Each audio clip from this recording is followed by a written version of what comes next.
Jérémie 16. L'Éternel m'adressa la parole.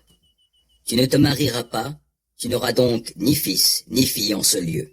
Car voici ce que déclare l'Éternel au sujet des fils et des filles qui naissent en ce lieu, et au sujet des mères qui les mettent au monde, et au sujet des pères qui les engendrent ici, dans ce pays. Les maladies mortelles les feront périr. Nul ne mènera deuil sur eux, et on ne les mettra pas au tombeau. Leurs corps resteront étendus comme du fumier sur le sol. L'épée ou la famine les consumeront, et leurs cadavres seront dévorés par les rapaces et les bêtes sauvages. Car voici ce que déclare l'Éternel. Tu ne dois pas entrer dans une maison endeuillée. Ne va pas à des funérailles, n'aie pour ces gens aucun geste de sympathie. Car j'ai retiré à ce peuple ma paix, ma bonté et ma compassion, l'Éternel le déclare. Les grands et les petits mourront dans ce pays. Ils ne seront pas enterrés, nul ne mènera deuil sur eux.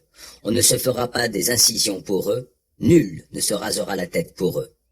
Personne ne fera de repas funéraires pour ceux qui sont en deuil, pour les réconforter du décès d'un des leurs. Nul ne leur offrira la coupe de consolation au sujet du décès d'un père ou d'une mère. Tu n'iras pas non plus dans la maison où l'on festoie pour t'asseoir avec eux, pour manger et pour boire.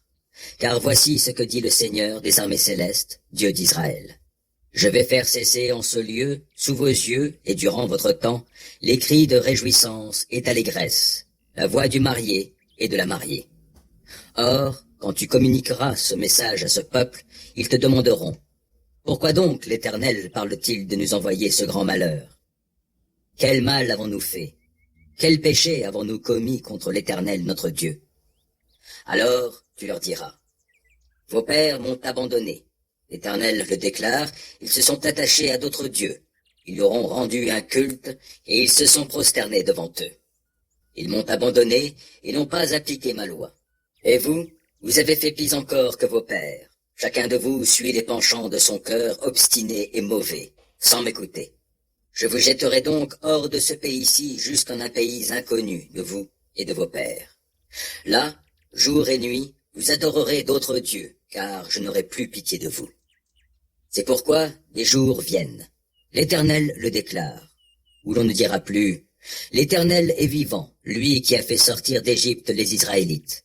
Et l'on dira plutôt « L'Éternel est vivant, lui qui a fait sortir les Israélites du pays du Nord et de tous les pays où il les avait chassés. Je les ramènerai dans leur pays que j'ai donné à leurs ancêtres. Oui.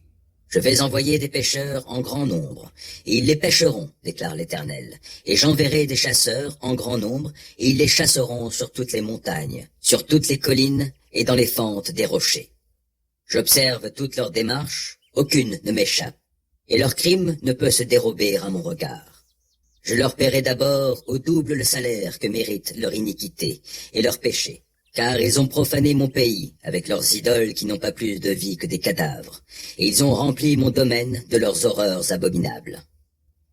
Éternel, toi ma force, mon rempart, toi mon refuge au temps de la détresse, les peuples étrangers viendront à toi des confins de la terre en proclamant « Nos pères n'ont eu en partage que des idoles mensongères, des divinités inutiles qui ne servent à rien. Un homme pourrait-il se fabriquer des dieux ? Ce ne sont pas des dieux. C'est pourquoi je vais leur faire connaître. Oui, cette fois, je leur ferai connaître comment j'agis avec puissance, et ils sauront alors que je suis l'Éternel.